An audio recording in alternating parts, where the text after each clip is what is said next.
Hello friends, आप देख रहे हैं पीसी इंस्टीट्यूट। हम लोग कंटिन्यू कर रहे हैं क्लास 12 का inorganic the D and F block element. Old book में चैप्टर 8 था, न्यू बुक में चैप्टर 4 है। ये लेक्चर सेकंड लेक्चर है। फर्स्ट हम लोग कंप्लीट कर चुके हैं।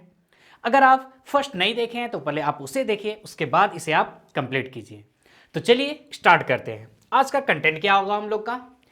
Standard electrode potential, oxides of D block element, magnetic properties, formation of coloured ion, complex forming capacity, catalytic properties और फॉर्मेशन ऑफ एलॉय। यानी जितना इसका प्रॉपर्टीज है डी ब्लॉक एलिमेंट का, आज हम लोग सारा कंप्लीट कर चुके होंगे। इसका लर्निंग आउटकम क्या होगा? एग्जाम्पल क्वेश्चन देखिए, ये सारा क्वेश्चन सॉल्व हो जाएगा आपसे। इंटेक्स का ये सारा क्वेश्चन और एक्सरसाइज का ये सभी क्वेश्चन सॉल्व हो जाएगा आज के इस लेक्चर कंप्लीट होने के बाद। तो चलिए स्टार्ट करते हैं। फर्स्ट क्या है? Standard oxidation potential. आपके बुक में देखिए स्टैंडर्ड रिडक्शन पोटेंशियल दिया है, लेकिन हम लोग यहाँ स्टैंडर्ड ऑक्सीडेशन पोटेंशियल से स्टडी करेंगे। कोई फर्क नहीं पड़ता, बताएंगे दोनों में डिफरेंस क्या है। देखिए, सबसे पहली बात, स्टैंडर्ड रिडक्शन पोटेंशियल या स्टैंडर्ड ऑक्सीडेशन पोटेंशियल डिपेंड किस किस बात पे करता है। तो देखिए, जब भी हम लोग स्टैंडर्ड ऑक्सीडेशन या रिडक्शन का बात करेंगे, मेनली इस चैप्टर में हम क्या पढ़ेंगे? m से m+2 और फिर +m+2 से m+3 यानी ऑक्सीडेशन में पढ़ेंगे। तो ऑक्सीडेशन पोटेंशियल या रिडक्शन पोटेंशियल किस किस बात पे डिपेंड करता है? सबसे पहला बात, ये सम होता है सब्लिमेशन एनर्जी का, आयोनेशन एनर्जी का और हाइड्रेशन एनर्जी का। तो इससे पहले वाले लेक्चर में हम क्या देखें कि आयोनेशन एनर्जी का क्या ट्रेंड एक फिक्स था लेफ्ट टू राइट जाने पे? नहीं, वो भी क्या था, वहां पे भी लेफ्ट टू राइट जाने पे इंक्रीज तो हो रहा था, लेकिन कहीं कहीं पे डिक्रीज भी हो रहा था, एक्सेप्शन केस भी था। उसी टाइप से जब आयोनेशन एनर्जी का ट्रेंड फिक्स नहीं है, सब्लिमेशन एनर्जी को आप एनर्जी ऑफ एटोमाइजेशन बोल सकते हैं। एटोमाइजेशन एनर्जी भी हम देखे थे क्या, लेफ्ट टू राइट जाने पे एक फिक्स ट्रेंड नहीं है। तो जब आयोनेशन एनर्जी का फिक्स ट्रेंड नहीं है, सब्लिमेशन एनर्जी का फिक्स ट्रेंड नहीं है, तो फिर इलेक्ट्रोड पोटेंशियल का फिक्स ट्रेंड कैसे होगा? कहने का मतलब यहां पे भी एक फिक्स ट्रेंड हम लोग को नहीं मिलने वाला है। एग्जाम्पल से समझिए, कोई भी मेटल क्या होता है? सॉलिड में होता है। फर्स्ट में हम लोग उस मेटल को क्या करते हैं? गैसियस स्टेट में चेंज करते हैं। तो इस एनर्जी को क्या बोलते हैं? सब्लिमेशन एनर्जी या इंथैल्पी ऑफ एटोमाइजेशन बोलते हैं। फिर इस गैसियस से क्या करेंगे? एक इलेक्ट्रॉन निकालेंगे, फर्स्ट आयोनाइजेशन एनर्जी। एक और इलेक्ट्रॉन निकालेंगे, सेकेंड आयोनेशन एनर्जी। उसके बाद इसको क्या करेंगे? वाटर में डिजॉल्व करेंगे, तो यहां पे जो एनर्जी रिलीज होगा, हाइड्रेशन एनर्जी। और इन सब एनर्जी का सम ही हम लोगों को क्या देता है? इलेक्ट्रोड पोटेंशियल देता है। क्या देता है? इलेक्ट्रोड पोटेंशियल देता है। तो ये जब फिक्स नहीं है आयोनेशन एनर्जी और सब्लिमेशन एनर्जी, तो इलेक्ट्रोड पोटेंशियल भी फिक्स नहीं होगा। ठीक है, तो यहां पे हम लोग मेनली दो इलेक्ट्रोड पोटेंशियल आपको पढ़ना है हम लोगों को। क्या क्या? m से m+2 ऑक्सीडेशन में बात कर रहे हैं, और क्या? m+2 से m+3। तो चलिए इसे हम लोग स्टडी करते हैं। चलिए देखते हैं। देखिए, ये कुछ ग्राफ दिया है किसका? ऑक्सीडेशन रिडक्शन पोटेंशियल का। किसका? रिडक्शन पोटेंशियल का। यहां पे ग्राफ दिया हुआ है ये, जिसमें क्या दिखाया गया? ऑब्जर्व्ड वैल्यू और कैलकुलेटेड वैल्यू। ये दोनों इक्वल नहीं होता है, दोनों में डिफरेंस होता है। इससे ज्यादा इस ग्राफ से आपको कुछ नहीं देखना है। आइए, स्टैंडर्ड ऑक्सीडेशन पोटेंशियल, यानी हम क्या कर रहे हैं? m से m+2 में जा रहे हैं। जब m से m+2 में जा रहे हैं, तो देखिए यहां पे क्या हो रहा है? टाइटेनियम का ऑक्सीडेशन पोटेंशियल कितना है? +1.63, वेनेडियम का +1.18, क्रोमियम का 0.9, एमएन का 1.18, Fe +0.44 और कोबाल्ट का 0.28, निकेल का 0.25, कॉपर का -0.34 और जिंक का +0.76। अब यहां पे इन सब का देखिए, जब हम लेफ्ट टू राइट जा रहे हैं, कहां पे? लेफ्ट टू राइट, तो अब देखिएगा कि ऑक्सीडेशन पोटेंशियल डिक्रीज कर रहा है। ठीक है, डिक्रीज तो कर रहा है, लेकिन पॉजिटिव में है। सबसे पहले इस बात पे आते हैं कि जब स्टैंडर्ड ऑक्सीडेशन पोटेंशियल पॉजिटिव है, तो इसका मीनिंग क्या है? जब स्टैंडर्ड ऑक्सीडेशन पोटेंशियल पॉजिटिव है, यानी मेटल इलेक्ट्रॉन को लूज करेगा, यानी अपना इलेक्ट्रॉन को निकालेगा। वो किसी भी रीजन से हिट करेंगे तो इलेक्ट्रॉन क्या, यानी इलेक्ट्रॉन लूज करना चाह रहा है। अब समझिए, कॉपर का यहां पे आप स्टैंडर्ड ऑक्सीडेशन पोटेंशियल लिखिए क्या है, -0.34। ये क्या रिप्रेजेंट कर रहा है, ये रिप्रेजेंट कर रहा है कि कॉपर आसानी से M से M+2 में नहीं जाना चाह रहा है। मतलब क्या बोलना चाह रहे हैं कि कॉपर Cu ये Cu+2 में नहीं जाना चाह रहा है। लेकिन कब, कहां पे हम बात करें, ये सब एक्वस में भी बताए ना, किसमें, एक्वस में। निगेटिव साइन ये रिप्रेजेंट कर रहा है। अब हम लोग क्या पढ़े हैं, याद कीजिए, electrode potential SOP, standard oxidation potential. Standard oxidation potential किसके इक्वल होता है, माइनस स्टैंडर्ड रिडक्शन पोटेंशियल के इक्वल होता है। किसके इक्वल, स्टैंडर्ड ऑक्सीडेशन पोटेंशियल किसके इक्वल होता है, स्टैंडर्ड माइनस में स्टैंडर्ड रिडक्शन पोटेंशियल के इक्वल। किसके इक्वल, स्टैंडर्ड रिडक्शन पोटेंशियल के इक्वल होता है। यानी जब स्टैंडर्ड ऑक्सीडेशन पोटेंशियल पॉजिटिव है, इसका मीनिंग हो रहा है it has tendency to lose its electron. और स्टैंडर्ड ऑक्सीडेशन पोटेंशियल माइनस होता है स्टैंडर्ड रिडक्शन पोटेंशियल का।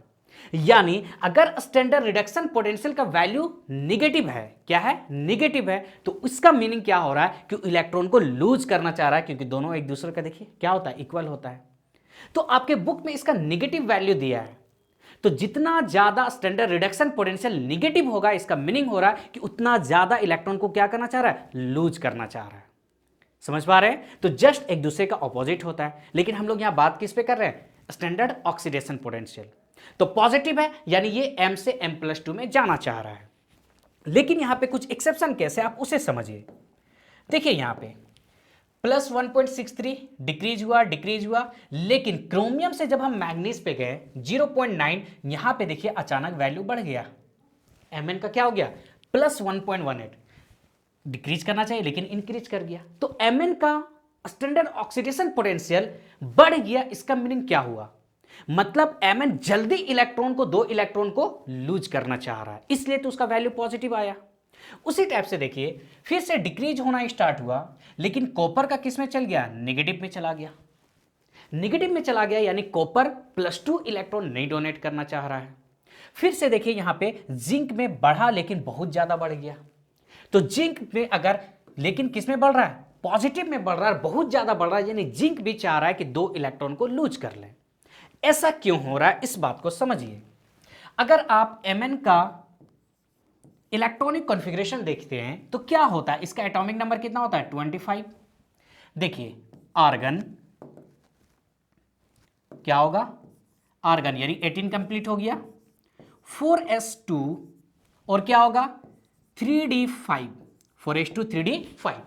अगर ये दो इलेक्ट्रॉन को लूज करता है तो देखिए यहां पे क्या बना, Mn+2। दैट मीन्स इलेक्ट्रॉन कहां से जाएगा, S से जाएगा, तब इसका इलेक्ट्रॉनिक कॉन्फ़िगरेशन क्या हो गया, argon 4s0 3d5, 4s0 3d5। तो यहां पे देखिए ये दो इलेक्ट्रॉन लूज करके stable half field electronic configuration में जा रहा है, इसलिए Mn का वैल्यू यहां ज्यादा पॉजिटिव है, क्योंकि दो अगर ये इलेक्ट्रॉन लूज कर रहा है तो ये किस में जा रहा है, स्टैंडर्ड हाफ फील्ड ऑर्बिटल, किसका, D का। और हम लोग जानते हैं D का हाफ फील्ड ऑर्बिटल और फुल फील्ड ऑर्बिटल क्या होता है, स्टेबल होता है।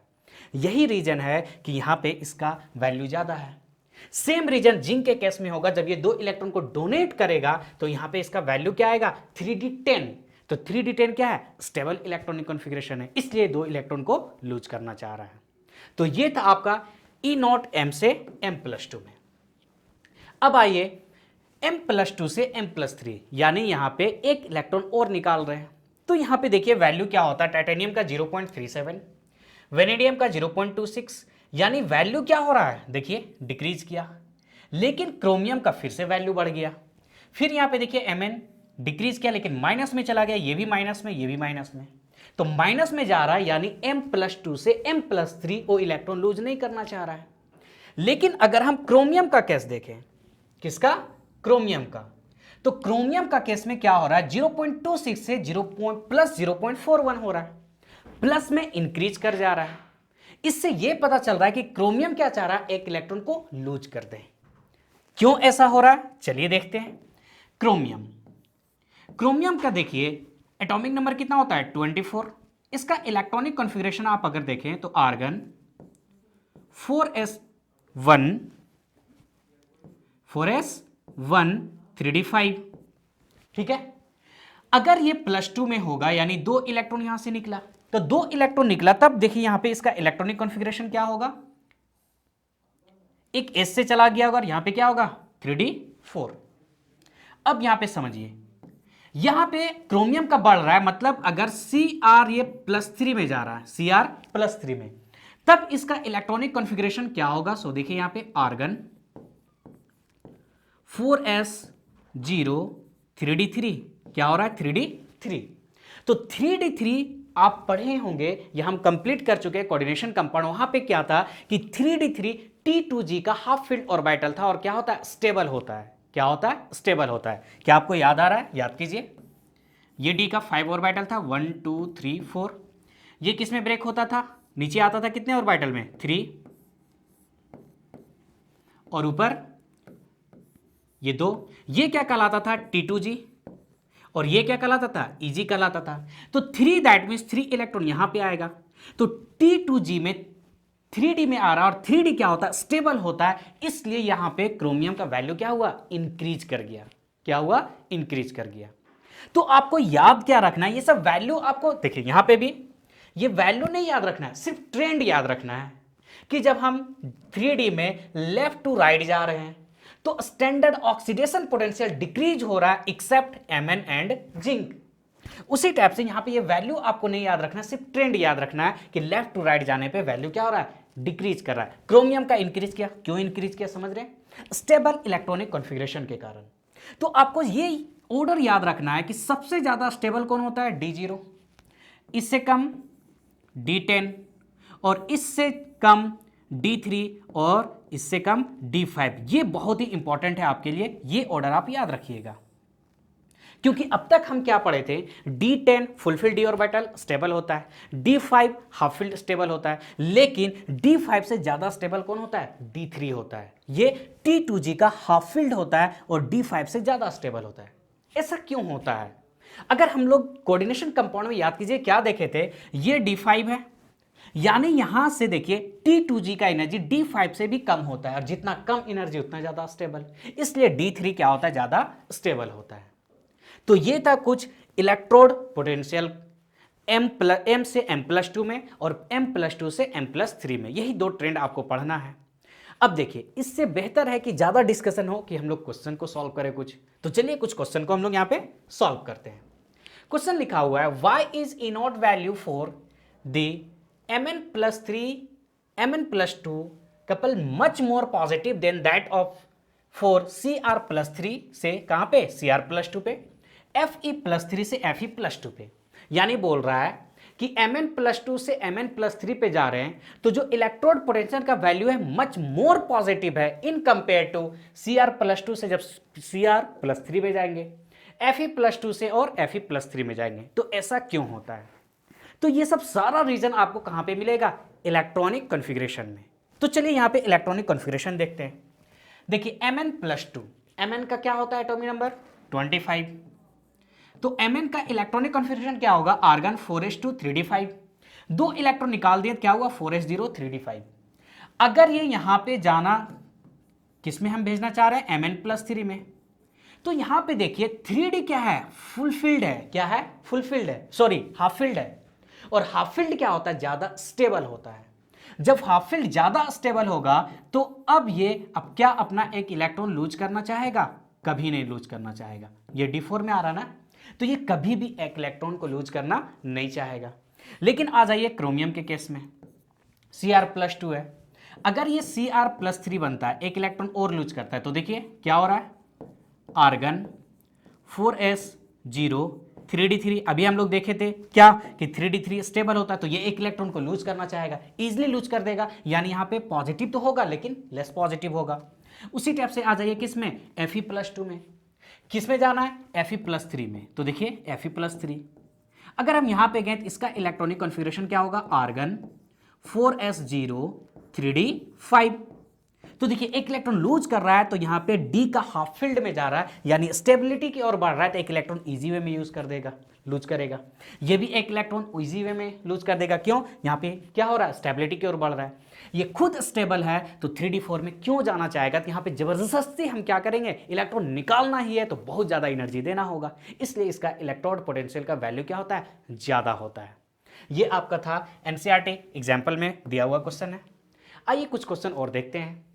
Which is stronger reducing agent, Cr+2 और Fe2+? ये इंटेक्स का क्वेश्चन है, एनसीईआरटी का ही। क्या है क्वेश्चन, उस बात को समझिए। बोल रहा है Cr2+ में और Fe2+ में कौन स्ट्रॉन्गर रिड्यूसिंग एजेंट है। स्ट्रॉन्गर रिड्यूसिंग एजेंट, कोई रिड्यूसिंग एजेंट है तो खुद में क्या होता है, ऑक्सीडाइज होता है। खुद में क्या होता है, ऑक्सीडाइज, क्योंकि दूसरे को क्या कर रहा है, रिड्यूस कर रहा है, तो खुद का उसका क्या होगा, ऑक्सीडेशन होगा। तो चलिए देखते हैं इनमें से कौन स्ट्रॉन्गर रिड्यूसिंग एजेंट है। तो रिड्यूस का कहने का मतलब ये खुद में क्या होगा, ऑक्सीडाइज होगा। तो Cr2+ का इलेक्ट्रॉनिक कॉन्फ़िगरेशन क्या हो रहा है, 4s0 3d4। अगर ये एक इलेक्ट्रॉन को डोनेट किया तो ये क्या बनेगा, Cr+3। तो यहां पे देखिए इसका इलेक्ट्रॉनिक कॉन्फ़िगरेशन क्या होगा, आर्गन 4s0 3d3। क्या हो रहा है, 3d3, यानी स्टेबिलिटी की ओर बढ़ रहा है। ठीक है, तो ये क्या चाहेगा, एक इलेक्ट्रॉन को आसानी से लूज करना, यानी ये कैसा बिहेव करेगा, एक खुद क्या हो रहा है, ऑक्सीडाइज हो रहा है तो रिड्यूसिंग एजेंट के जैसा बिहेव करेगा।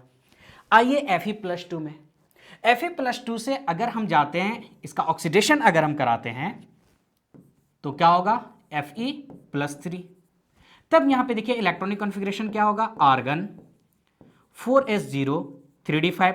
तो ये भी तो हाफ फील्ड है, 3d5 भी क्या है, d5 हाफ फील्ड है, ये भी तो स्टेबल है। लेकिन अभी आपको हम ऑर्डर क्या बताए थे, कहां गया, d3 ज्यादा स्टेबल होता है इन कंपेयर टू d5। तो अब यहां पे आइए अपने क्वेश्चन पे, ये d3 और ये क्या है, d5 है, तो ज्यादा स्टेबल कौन है, ज्यादा स्टेबल Cr2+ से Cr+3 में जाना चाहेगा। तो हम बोल सकते हैं कि Cr2+ क्या है, स्ट्रॉन्गर रिड्यूसिंग एजेंट होगा इन कंपेयर टू Fe+2। ये था किस पे, एक इलेक्ट्रॉनिक कॉन्फ़िगरेशन पे। नेक्स्ट आप देख सकते हैं कि E0 का वैल्यू Cr+3 से +2 पे जा रहा है तो क्या होता है, -0.41। लेकिन E0 का वैल्यू Fe+3 से +2 पे जा रहा तो क्या होता है, +0.7।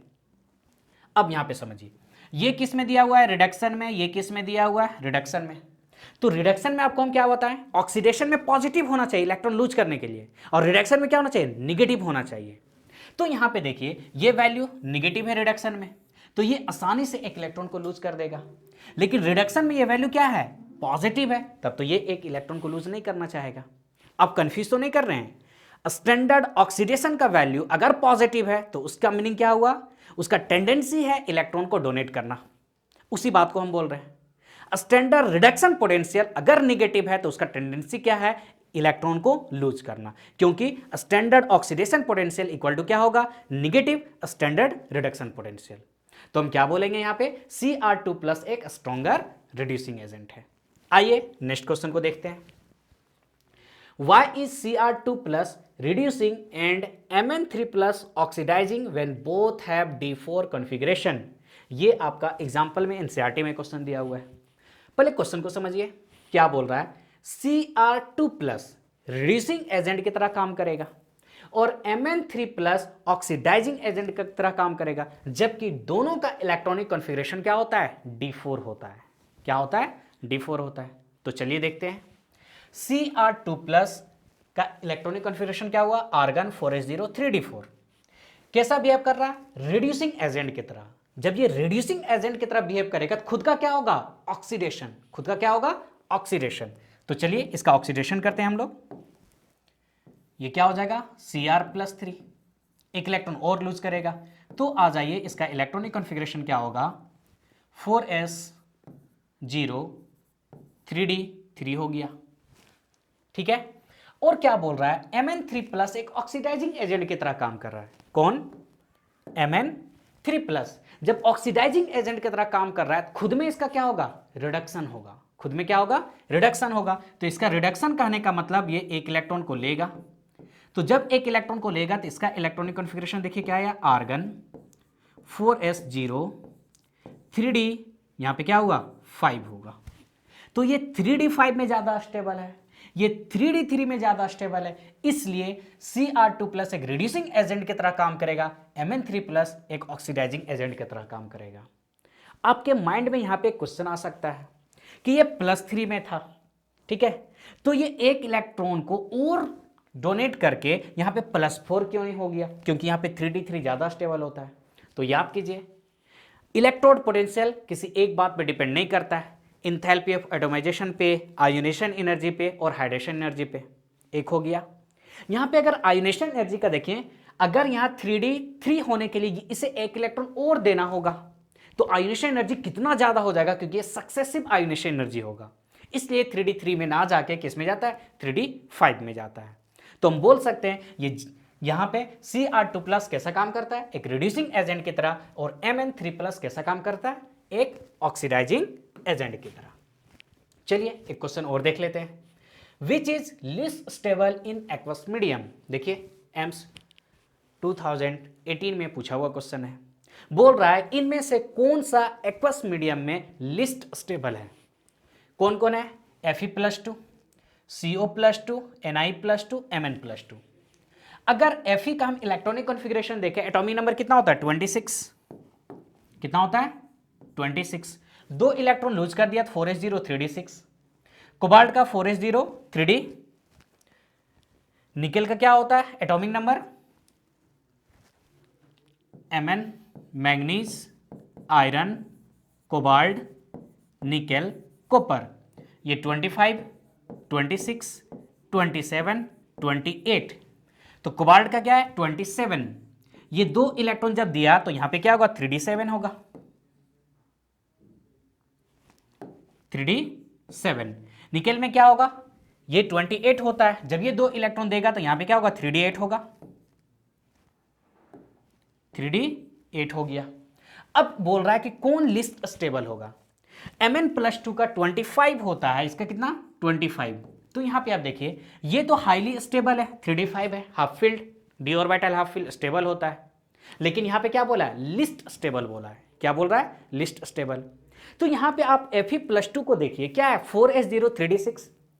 अगर ये एक इलेक्ट्रॉन को डोनेट कर देगा तो किसमें चला जाएगा हाफ फील्ड में, और हाफ फील्ड क्या होता है स्टेबल होता है, हाफ फील्ड क्या होता है स्टेबल होता है। तो ये लिस्ट स्टेबल होगा Fe+2, क्योंकि ये एक इलेक्ट्रॉन को डोनेट करके स्टेबिलिटी गेन करना चाहेगा। तो इसमें लिस्ट स्टेबल कौन सा हो गया Fe+2। तो देखिए क्वेश्चन कुछ भी हो, मैक्सिमम का आंसर आपको कहां पे मिल रहा है इलेक्ट्रॉनिक कॉन्फ़िगरेशन में। कुछ ही ऐसा क्वेश्चन आएगा जहां पे आपको इलेक्ट्रॉनिक कॉन्फ़िगरेशन पे नहीं मिलेगा। जैसे Cu+1 लिस्ट स्टेबल होता है, Cu+2 ज़्यादा स्टेबल होता है, क्योंकि Cu+2 में हाइड्रेशन एनर्जी ज़्यादा रिलीज होता है, इसलिए वहाँ इलेक्ट्रॉनिक कॉन्फ़िगरेशन 3d9 रहते हुए ज़्यादा स्टेबल होता है। ठीक है, चलिए आइए नेक्स्ट हम लोग आते हैं oxides of D block element, यानी डी ब्लॉक का एलिमेंट का ऑक्सीजन के साथ रिएक्शन देखेंगे। ये किस पे डिपेंड करेगा? ये डिपेंड करेगा ऑक्सीडेशन स्टेट पे, जो हम प्रीवियस लेक्चर में कंप्लीट कर चुके हैं। याद कीजिए क्या क्या था ऑक्सीडेशन स्टेट, थोड़ा उसे देख ले। देखिए स्कैंडियम का क्या होता है +3, टाइटेनियम का +2 +3 +4, वेनेडियम का 2 से लेके 5 तक, क्रोमियम 2 से 6 तक, Mn 2 to 7। और Mn के बाद अगर आप देखिएगा तो Fe, cobalt, nickel, copper, zinc में सब कॉमन स्टेट यानी ज्यादा स्टेबल क्या होता है +2 में, ये ज्यादा स्टेबल होता है सब में। देखिए +2 कॉमन ऑक्सीडेशन स्टेट है। आयरन के केस में +3 भी होता है और कोबाल्ट के केस में +3 भी होता है। कॉपर में +1 भी होता है, आप पढ़ते आ रहे हैं क्यूप्रस और क्यूप्रिक ऑक्साइड। अब इसके बेसिस पे हम किससे डिस्कस करेंगे oxides of D block element. तो समझिए 3D एलिमेंट क्या है, यहां पे 3D element have high affinity for oxygen but less than s orbital element. यानी 3D का एलिमेंट का एफिनिटी होता है, यानी कोशिश होता है, यानी ये ऑक्सीजन से रिएक्शन करेगा, लेकिन s और s ब्लॉक के कंपेयर में कम करेगा, क्योंकि s ब्लॉक से ये लेस आयनिक होता है। नेक्स्ट क्या है, they for several oxide at high temperature. ये बहुत सारा ऑक्साइड, ऐसा नहीं कि एक ही ऑक्साइड शो करेगा, बहुत सारा ऑक्साइड बनाता है। These oxide are acidic, basic and amphoteric depending upon oxidation state of transition metal. यहां पे आप समझिए, हम आपको बता चुके हैं मेटल का ऑक्साइड किस नेचर का होता है? बेसिक नेचर का। किस नेचर का? बेसिक नेचर का। लेकिन यहां पे आप पढ़ेंगे कुछ मेटल का ऑक्साइड एम्फोथेरिक होता है और तो और कुछ मेटल का ऑक्साइड क्या होता है? एसिडिक इन नेचर होता है। तो प्रीवियस लेक्चर में यह भी हम आपको बता चुके हैं, ध्यान दीजिए। अगर हम इन जनरल बात करें तो इन जनरल क्या होता है, ध्यान दीजिए, +1 +2 +3, यानी अगर डी ब्लॉक का एलिमेंट लोअर ऑक्सीडेशन स्टेट में है तो क्या होता है? ये बेसिक इन नेचर होता है। क्या होता है? Basic in nature. जनरली जब +4 में होता है तो एम्पोथेरिक इन नेचर होता है, और हायर ऑक्सीडेशन स्टेट में होगा तो क्या होगा? एसिडिक इन नेचर होगा। अगर आपको ज्यादा एग्जांपल याद नहीं है तो एटलीस्ट आप ये याद रखिए कि लोअर ऑक्सीडेशन स्टेट में बेसिक, +4 में एम्पोथेरिक, और हायर ऑक्सीडेशन स्टेट में क्या होता है? एसिडिक इन नेचर होता है। तो ये आपका टेबल है, देखिए ऑक्साइड का। तो क्या इतना सारा ऑक्साइड हम याद रखेंगे? नहीं, जरूरत नहीं है। तो करना क्या हम लोगों को, ध्यान दीजिए, कुछ कुछ बात आपको याद रखना होगा। जैसे यहां पे देखिए, from scandium to manganese they will show all oxide possible, यानी स्कैंडियम से मैग्नीज की तरफ हम जाएंगे तो जितना ऑक्सीडेशन स्टेट ये शो करता है हर एक केस में क्या होगा? ये ऑक्सीजन से रिएक्शन करेगा। कहां से कहां तक? Scandium to manganese. तो हम लोग देख चुके हैं, प्रीवियस लेक्चर में पढ़ चुके हैं हम लोग क्या, कि स्कैंडियम से मैग्नीज का देखिए ये होता है ऑक्सीडेशन स्टेट, यानी टाइटेनियम +2 भी ऑक्सीजन से रिएक्शन करेगा, टाइटेनियम +3 भी करेगा और +4 भी करेगा। समझ पा रहे हैं? कैसे बनाएंगे फॉर्मूला? एक हम बना के दिखाते हैं। अगर टाइटेनियम +3 में है, ध्यान दीजिए +3 में, ऑक्सीजन पे कौन सा चार्ज होता है? -2 होता है। तो फॉर्मूला हम लोग कैसे बनाते थे? ये 3 हुआ, ये 2 हुआ, ये क्रॉस मल्टीप्लाई करेगा तो क्या फॉर्मूला बना? Ti2O3, Ti2O3। तो स्कैंडियम से Mn तक देखें तो जितना ऑक्सीडेशन स्टेट शो करता है हर एक क्या करेगा? ऑक्सीजन से रिएक्शन करेगा और ऑक्साइड बनाएगा। तो देख लीजिए, स्कैंडियम का एक ही होता है +3, तो Sc2O3। कहां तक ये ट्रेंड चल रहा है? Mn तक। स्कैंडियम से अगर हम स्टार्ट करें, कहां तक? Mn तक। ये हो गया Mn तक। चलिए, ये ट्रेंड आपको समझ में आया? आगे देखिए, इसी ट्रेंड में क्या बोल रहा है? Except Cr in +5 oxidation state, Mn in +5 and +6 oxidation state. कहने का मतलब क्या है? स्कैंडियम से मैग्नीज जितना भी ऑक्सीडेशन स्टेट है हर एक ऑक्सीडेशन स्टेट ऑक्सीजन से रिएक्शन करेगा। सिर्फ कौन नहीं करेगा? क्रोमियम +5 नहीं करेगा, Mn +5 और +6 में नहीं करेगा। समझ पा रहे हैं? यहां पे देखिए, आप क्रोमियम देखिए +5 में, यहां पे देखिए गैप है, कोई ऑक्सीडेशन स्टेट शो नहीं कर रहा है, यहां पे गैप है ना। और Mn के केस में +5 में भी नहीं है और +6 में भी नहीं है। तो स्कैंडियम से मैग्नीज तक यहां तक हो गया। आगे समझिए, from iron to zinc oxide possible only common oxidation state. Iron से जिंक तक ऑक्सीजन से वही रिएक्शन करेगा जो कॉमन ऑक्सीडेशन स्टेट होगा। और ये कॉमन ऑक्सीडेशन स्टेट हम निकालना आपको प्रीवियस लेक्चर में बता चुके हैं। आयरन से लेकर कहां तक? जिंक तक। तो आयरन का क्या होता है? +2 +3। आयरन से लेकर जिंक तक +2 तो सब में है। आइए, +2 +2 +2, देखिए +2 है। आयरन कोबाल में +3 भी है और कॉपर में क्या है? +1 है। तो यहां पे आप समझिए, आप आयरन का आप देख लीजिए, ये आयरन का क्या है? +2 में क्या है? FeO, +3 में Fe2O3। उसी टाइप से कॉपर में यहां पे ध्यान दीजिए CO, और कॉपर में +3 भी होता है तो यहां पे +3 का भी शो करेगा। क्या? CO2O3। निकेल सिर्फ क्या होता है? +2 में शो करता है। कॉपर देखिए +2 +1 दोनों में शो करेगा, और जिंक किस में? +2 में शो करेगा। तो बात आता है कि ये बीच में क्या दिया हुआ है, इसे आप समझिए, Fe3O4। ये क्या दिया हुआ है? Fe3O4। इस बात को समझिए। आयरन का कॉमन ऑक्सीडेशन स्टेट क्या है? ध्यान दीजिए, Fe+2 और क्या? Fe+3 है। अगर +2 से ऑक्साइड बना रहा है तो क्या बनेगा? FeO बन जाएगा। +3 से बनाएगा तब क्या बनेगा? Fe2O3 बनेगा। इन दोनों को आप मिक्स करके लिख दीजिए अगर, तो क्या हो रहा है? ध्यान दीजिए, Fe2O4। Fe2O4। तो ये जो लिखा हुआ Fe3, सॉरी 2 और 1 3, सॉरी 3 होगा, Fe3O4 ये क्या दिया है, मिक्स ऑक्सीडेशन स्टेट दिया है आयरन +2 का और आयरन +3 का। इसी टाइप से यहां पे Mn के केस में मिक्स दिया हुआ है और यहां पे कोबाल्ट के केस में मिक्स ऑक्सीडेशन स्टेट दिया हुआ है। इससे ज्यादा आपको कुछ नहीं याद रखना है, ठीक है। चलिए, ये सब हम लोग देख चुके हैं कि highest oxidation state in 3D periodic table कौन होता है, +7 होता है। अब आता है कि हायर ऑक्सीडेशन स्टेट किस किस से ये रिएक्शन करेगा, तो दो ही है, एक फ्लोरीन और एक कौन, ऑक्सीजन। ये भी हम प्रीवियस लेक्चर में डिस्कस कर चुके हैं। फ्लोरीन क्यों हायर ऑक्सीडेशन स्टेट शो करता है, यहां पे दो रीजन था, क्या, high lattice enthalpy, high bond enthalpy. लेकिन जो ऑक्सीजन होता है फ्लोरीन से अच्छा ऑक्साइड बना, यानी हायर ऑक्सीडेशन स्टेट में फ्लोरीन से ज्यादा स्टेबल कौन होता है, ऑक्सीजन। तो इसके पीछे रीजन क्या है, ऑक्सीजन जो होता है मल्टीपल बॉन्ड बनाता है और फ्लोरीन मल्टीपल बॉन्ड नहीं बना पाता है। इसलिए हायर ऑक्सीडेशन स्टेट में अगर स्टेबिलिटी बोले तो फ्लोरीन से ज्यादा किसका होगा, ऑक्सीजन का। रीजन क्या होगा, ऑक्सीजन क्या बनाता है, मल्टीपल बॉन्ड बनाता है, क्या, मल्टीपल बॉन्ड बनाता है। ये सब हम लोग डिस्कस कर चुके हैं प्रीवियस लेक्चर में। यहां पे वही दिया है कि 3D का हायर ऑक्सीडेशन स्टेट मतलब +4 to +7, कॉमन +2 +3 और 0 to 1 क्या होता है, लोअर होता है ना। पूरा डी ब्लॉक में अगर बोले मैक्सिमम ऑक्सीडेशन स्टेट कौन सा करता है, Ru और OS ऑस्मियम दोनों किस में, +8 में रहता है, किस में, +8 में। ये सब तो डिस्कस कर चुके हैं, इन सब का जरूरत नहीं है।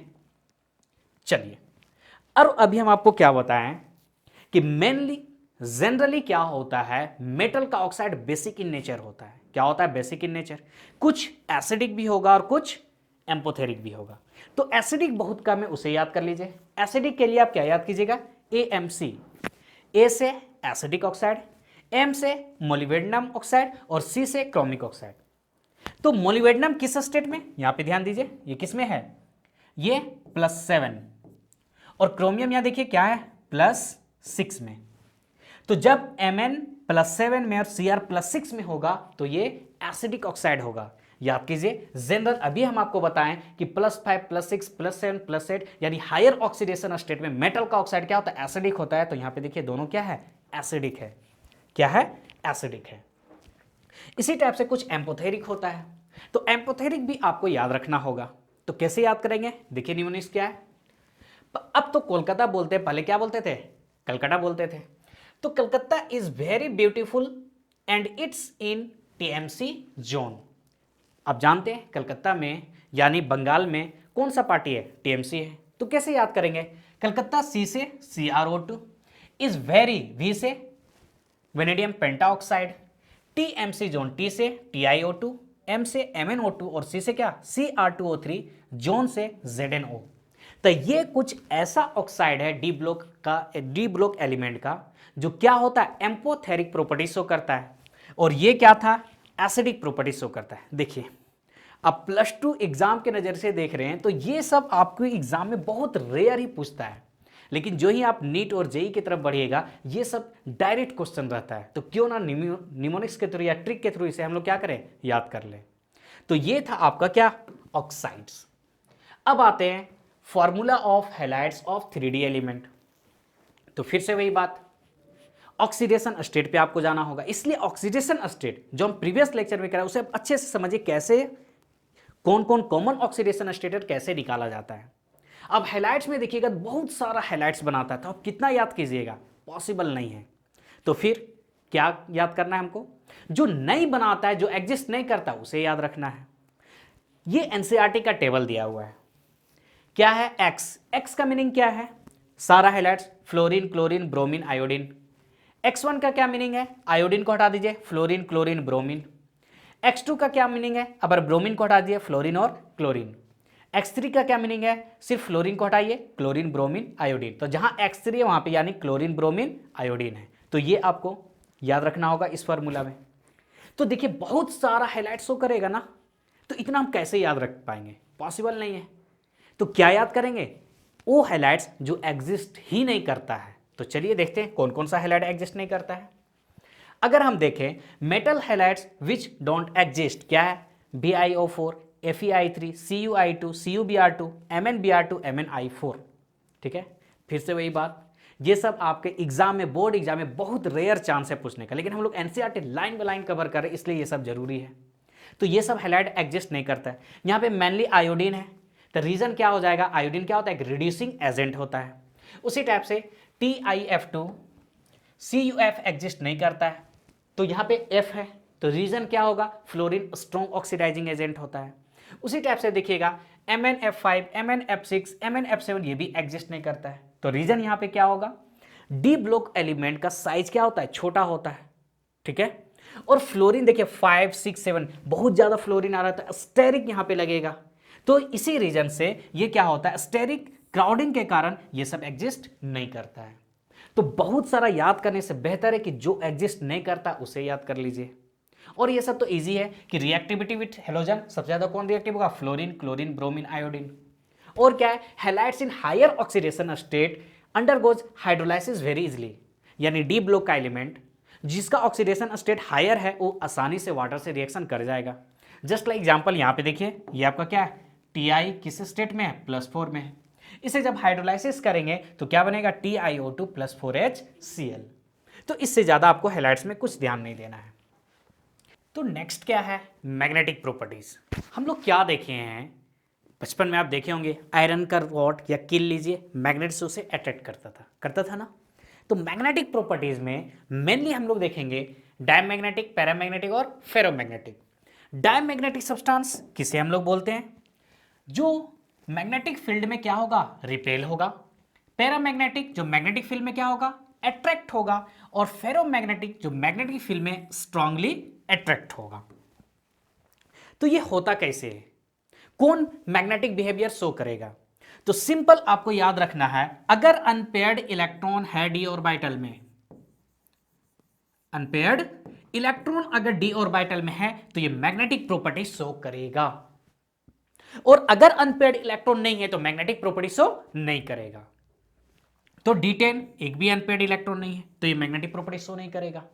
इसी टाइप से D0 जब होगा तो ये मैग्नेटिक प्रॉपर्टी शो नहीं करेगा, बस ये याद रखना है।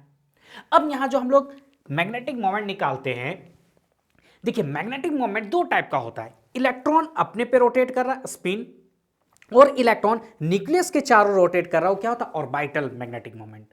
लेकिन मेनली जो हम लोग मैग्नेटिक मोमेंट का फॉर्मूला यूज करते हैं, mu equal to √n × n+2 Bm Bohr magneton.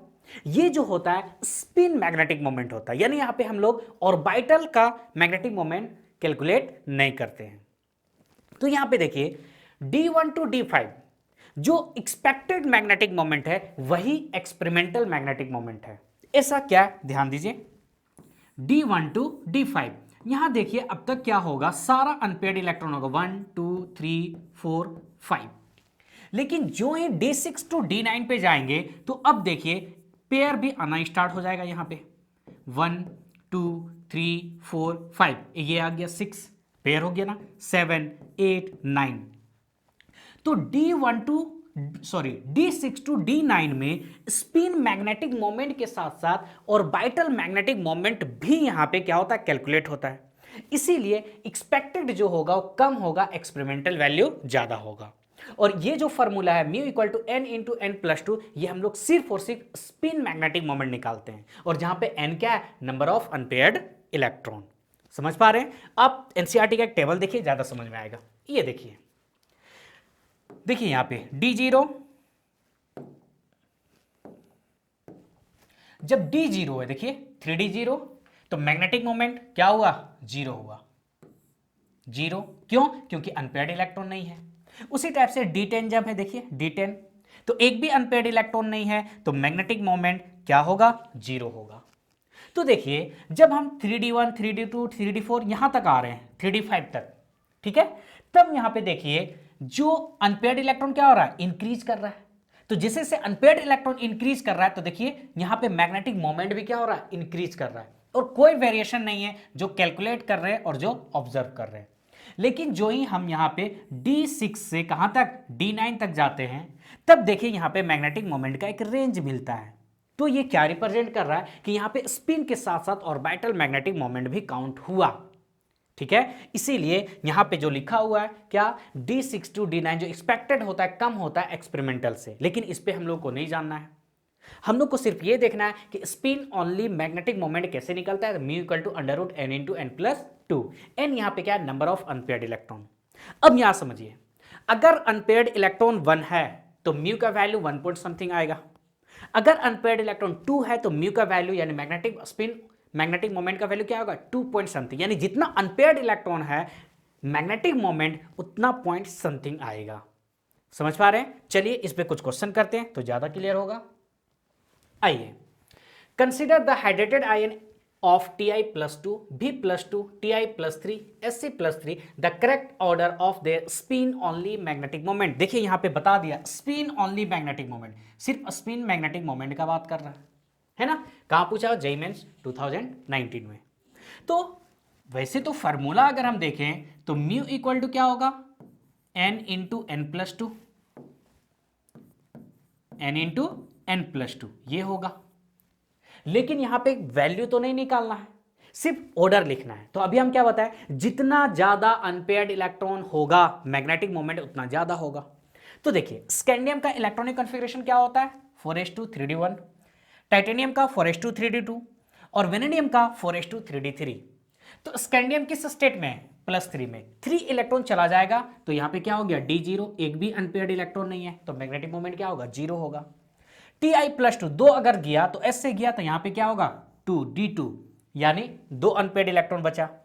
Ti+3 में 2 S से गया, एक D से चला गया तो D1 है, एक अनपेयर्ड इलेक्ट्रॉन होगा। वेनेडियम देखिए B+2 ये इलेक्ट्रॉनिक कॉन्फ़िगरेशन है, S से गया तो यहां पे क्या हुआ, D3। तो जितना ज्यादा अनपेयर्ड इलेक्ट्रॉन उतना ज्यादा मैग्नेटिक मोमेंट होगा। तो सबसे ज्यादा किसका होगा, B+2 का। कहां कहां पे B+2, यहां पे, और ये देखिए B और C में B+2 सबसे ज्यादा है, B+2। सबसे कम किसका होगा, स्कैंडियम का। किसका, स्कैंडियम का। लेकिन यहां पे ये स्कैंडियम है, देखिए स्कैंडियम का सबसे कम होगा, यानी ऑप्शन आपका कौन सा सही हुआ, बी हुआ। तो इस टाइप से आप आसानी से निकाल सकते हैं। आपको सिर्फ याद क्या रखना है कि D0 D10 का मैग्नेटिक मोमेंट क्या होगा, 0 होगा। आपको कंफ्यूजन इन सब केस में आ सकता है। अगर D8 आया कोई इलेक्ट्रॉनिक कॉन्फ़िगरेशन तो यहां पे अनपेयर्ड इलेक्ट्रॉन क्या होगा, ध्यान दीजिए, 1 2 3 4। देखिए यहां पे अनपेयर्ड इलेक्ट्रॉन हम लोग कैसे फिलअप करेंगे, 1 2 3 4 5 6 7 8। तो यहां पे 2 ही अनपेयर्ड इलेक्ट्रॉन होगा, यानी n का वैल्यू क्या लेंगे हम लोग, 2 लेंगे। क्या लेंगे, 2 लेंगे। तो इस टाइप से आप इजी वे में इसका एक क्वेश्चन बना सकते हैं। अब आइए, formation of coloured ion. D block का एलिमेंट कलर शो करता है, ऐसा क्यों? ये हम लोग डिटेल में कोऑर्डिनेशन कंपाउंड में देख चुके हैं कि डी ब्लॉक का एलिमेंट क्या होता है, कलर शो करता है। क्या लिखा है देखिए, एलिमेंट और their compound are generally coloured due to D D transition. यानी डी ब्लॉक का एलिमेंट कलर क्यों शो करता है, डी डी ट्रांजिशन होने के कारण। क्या होता है डी डी ट्रांजिशन, हम लोग कोऑर्डिनेशन कंपाउंड में डिटेल में देखें, थोड़ा सा समझते हैं। ये डी का 5 ऑर्बिटल है, जब लिगेंड्स और क्लोज आएगा तब क्या होता है, डी का 5 ऑर्बिटल ब्रेक कर जाता है T2G और EG में। मान लीजिए एक इलेक्ट्रॉन यहां पे है, अगर ध्यान दीजिए ये एक इलेक्ट्रॉन है, तो होता क्या है, जब कभी रेडिएशन कोई आया इस पे पड़ा तो इलेक्ट्रॉन इस रेडिएशन के एनर्जी को एब्जॉर्ब करके क्या करेगा, T2G से EG में चला गया, यहां पे चला गया। और जब रेडिएशन हटा देंगे हम लोग, यहां पे जो रेडिएशन दे रहे थे वो रेडिएशन को हटा देंगे, तो हम लोग क्या पढ़े, energy nether be created nor be destroy. तो EG से फिर इलेक्ट्रॉन वापस कहां पे आएगा, T2G में। क्यों, ये एक्साइटेड स्टेट है, ये इसका क्या है, ग्राउंड स्टेट है। तो जब इलेक्ट्रॉन वापस आता है तो रेडिएशन के फॉर्म में एनर्जी रिलीज करता है, और जब जो रिलीज कर रहा है अगर उसका वेवलेंथ या फ्रीक्वेंसी विजिबल रेंज में आता है, तो यही रीजन से विजिबल रेंज में आने के कारण से यहां जो रेडिएशन रिलीज होता है क्या होता है, विजिबल होता है, हम लोग को दिखाई देता है। तो हुआ क्या, T2G में इलेक्ट्रॉन था, कहां पे गया, EG में, और फिर से लौट के कहां पे आया, T2G में, यानी डी ऑर्बिटल से डी में गया। इसी को बोलते हैं डी डी ट्रांजिशन। क्या बोलते हैं, डी डी ट्रांजिशन। तो अगर बोले डी ब्लॉक का एलिमेंट कलर शो करता है तो क्यों शो करता है, डी डी ट्रांजिशन के कारण। एक रीजन और होता है चार्ज ट्रांसफर होने के कारण। किसके कारण, चार्ज ट्रांसफर होने के कारण। नेक्स्ट लेक्चर में जब हम लोग देखेंगे इसका डी ब्लॉक का कंपाउंड KMnO4 और K2Cr2O7, तो वहां पे देखेंगे चार्ज ट्रांसफर के कारण कैसे शो करता है, क्योंकि वहां पे D0 होगा लेकिन कलर शो करता है। मेनली यहाँ पे डी डी ट्रांजिशन देख रहे हैं हम लोग, है ना।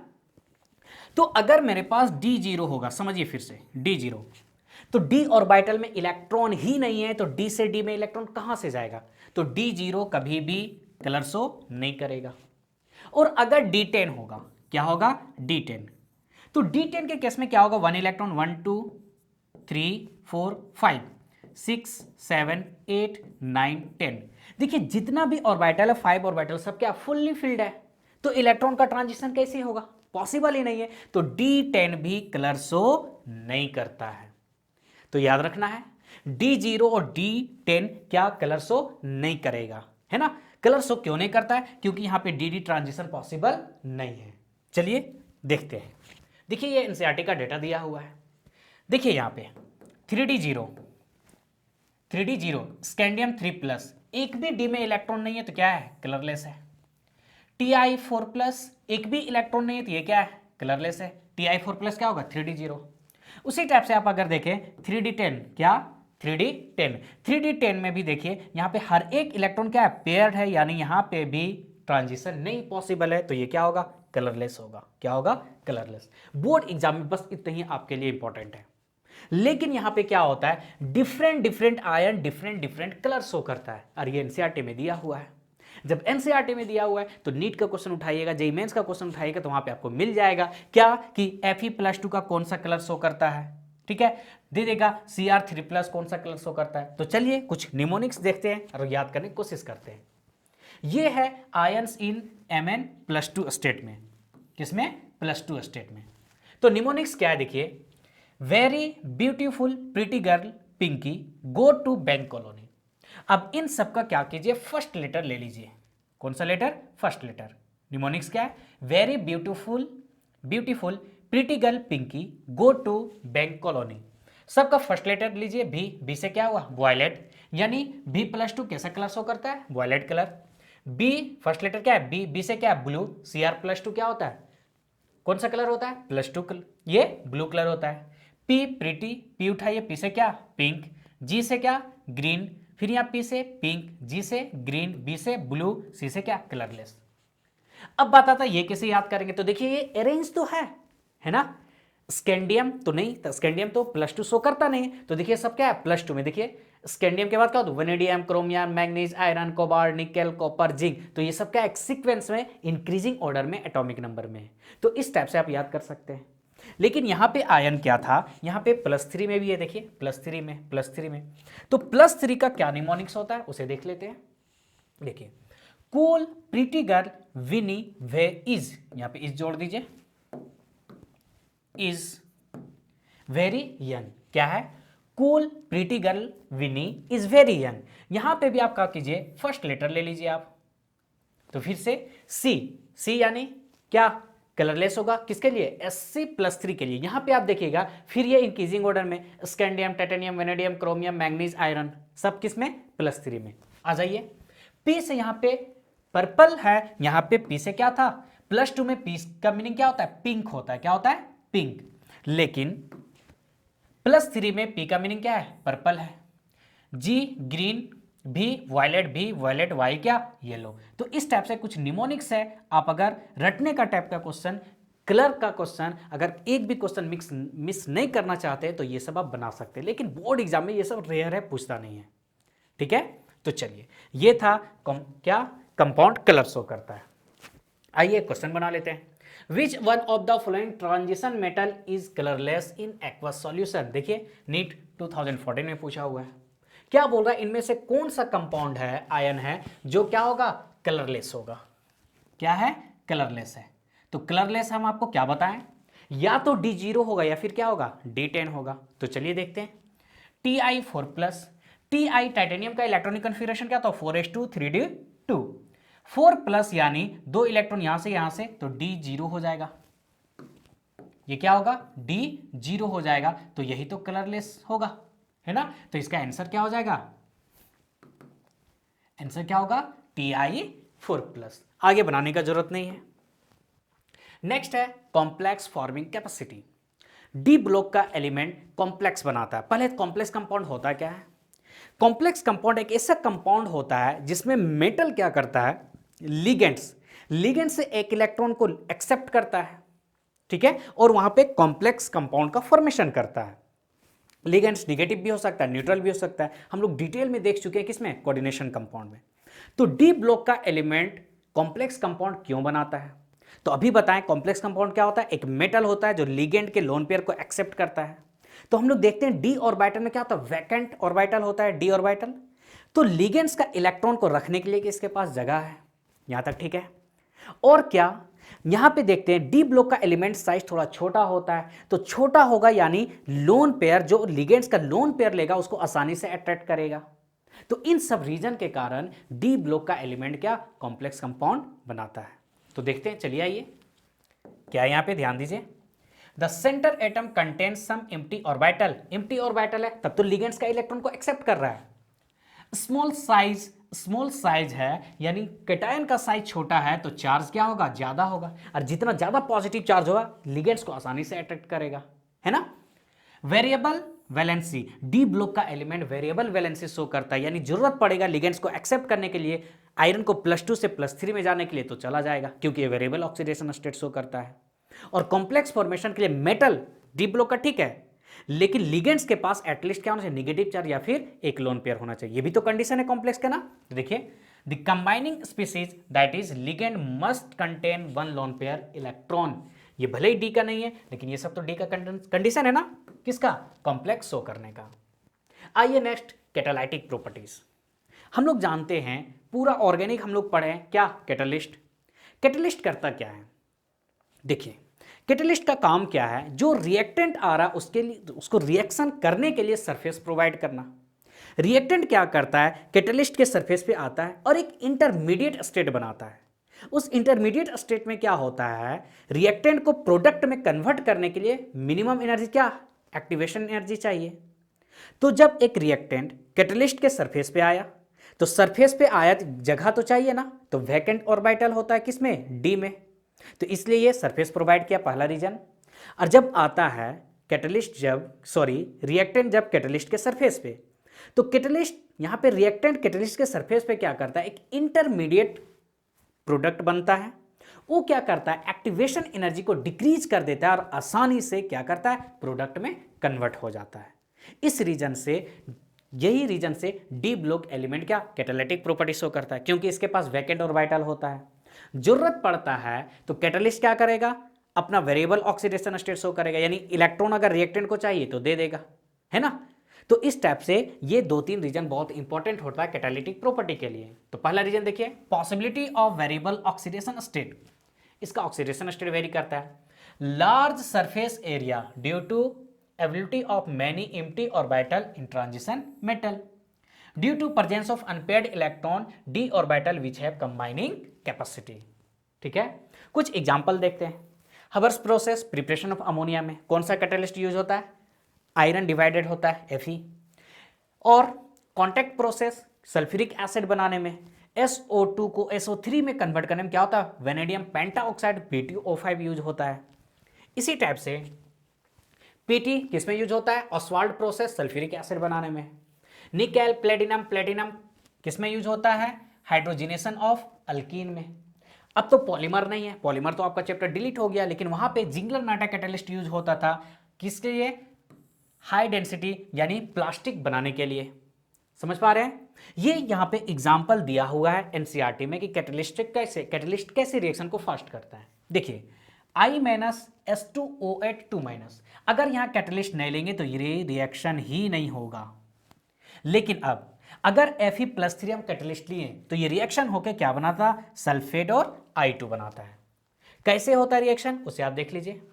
2I- 2Fe+3 से क्या बनता है, 2Fe+2 और I2 में। अब देखिए 2Fe+2 ये S2O8 2- को कन्वर्ट करता है किसमें, सल्फेट में, और खुद किसमें हो जाता है, ये ऑक्सीडाइज होता है Fe+3 में। अब इन सबको आप अगर ऐड कर दीजिए, यहां पे देखिए 2Fe3+, 2Fe3+, 2Fe+2, 2Fe+2, तो बचा क्या, देखिए 2I- प्लस क्या, S2O8 2-, क्या प्रोडक्ट बना, 2SO4 2-, प्लस क्या I2। तो देख रहे हैं जब हम Fe+3 कैटलिस्ट लिए तो आसानी से रिएक्शन हो गया। तो कैटलिस्ट क्या करता है, ये एक्टिवेशन एनर्जी को डिक्रीज कर देता है और अपने सरफेस पे रिएक्टेंट को रिएक्शन होने के लिए सरफेस प्रोवाइड करता है। तो हम लोग क्या जानते हैं, डी ब्लॉक का एलिमेंट में क्या होता है, एम्प्टी ऑर्बिटल होता है, तो आसानी से सरफेस प्रोवाइड करता है, इसलिए डी ब्लॉक का एलिमेंट कैटालिटिक प्रॉपर्टी शो करता है। Formation of interstitial compound. Interstitial compound किसे बोलते हैं, समझिए। इंटरस्टिशियल कंपाउंड क्या होता है, नॉन स्टोइकोमेट्रिक होता है। थोड़ा साइज पे बात करते हैं। एस ऑर्बिटल, बीच में डी ऑर्बिटल, ये पी ऑर्बिटल। हम लोग पढ़े हैं पीरियोडिक टेबल में, लेफ्ट टू राइट जाते हैं तो साइज क्या होता है, डिक्रीज करता है। तो एस ऑर्बिटल का साइज बड़ा है, उससे छोटा डी का और सबसे छोटा पी का।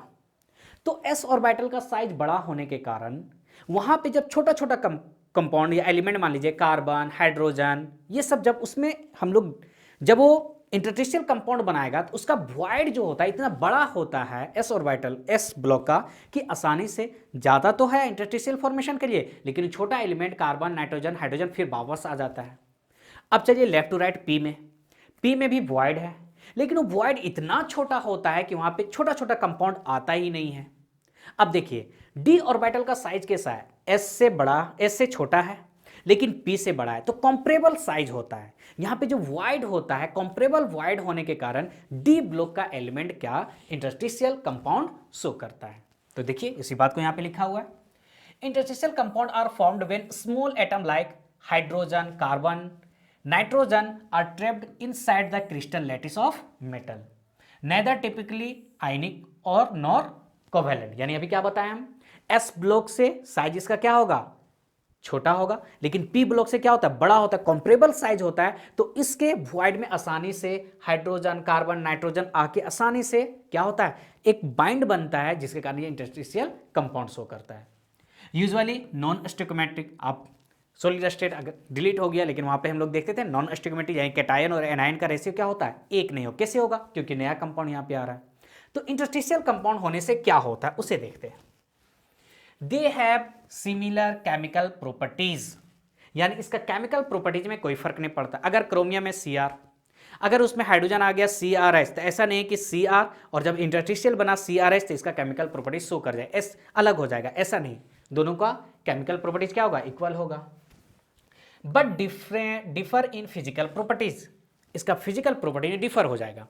Hardness, density, melting point increases. अब समझिए, पहले क्या था, वॉइड था, क्या था, वॉइड था, वहां पे कोई एटम्स आ गया तो अब क्या हो गया, वॉइड खत्म हो गया ना, तो हार्डनेस क्या होगा, इंक्रीज कर जाएगा।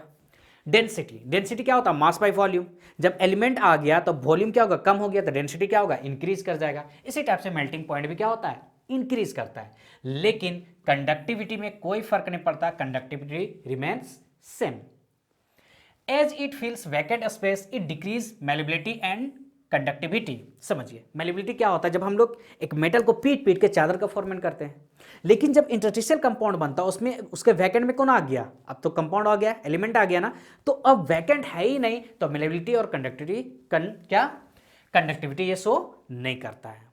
और इंटरस्टिशियल कंपाउंड का याद रखिएगा, मेल्टिंग पॉइंट क्या होता है, हाई होता है, लेकिन ये केमिकली इनर्ट होता है। इंटरस्टिशियल कंपाउंड केमिकली इनर्ट होता है। तो इससे ज्यादा कुछ नहीं इंटरस्टिशियल कंपाउंड में। चलिए क्वेश्चन को सॉल्व कर लेते हैं। जेईई मेंस 2019 में पूछा हुआ क्वेश्चन है, the statement that is incorrect about interstitial compound, क्या इनकरेक्ट है, दे आर केमिकल रिएक्टिव। देखिए अभी हम लोग पढ़े क्या, इंटरस्टिशियल कंपाउंड क्या होता है, केमिकली इनर्ट होता है, तो ये रिएक्टिव तो होगा नहीं, तो ये स्टेटमेंट इसका क्या है, इनकरेक्ट है। और बाकी देख लीजिए, दे आर वेरी हार्ड, सही है, दे हैव मेटालिक कंडक्टिविटी, ये भी सही है, they have high melting point, ये भी सही है, तो गलत क्या हुआ, केमिकली इनर्ट होता है, रिएक्टिव नहीं होता है। लास्ट टॉपिक आ जाइए, फॉर्मेशन ऑफ एलॉय। समझिए डी ब्लॉक का एलिमेंट एलॉय का फॉर्मेशन करता है, उसके पीछे भी रीजन क्या है, इसका कॉम्परेबल साइज, क्योंकि डी ब्लॉक का एलिमेंट का साइज 50% से ज्यादा डिफर नहीं करता है।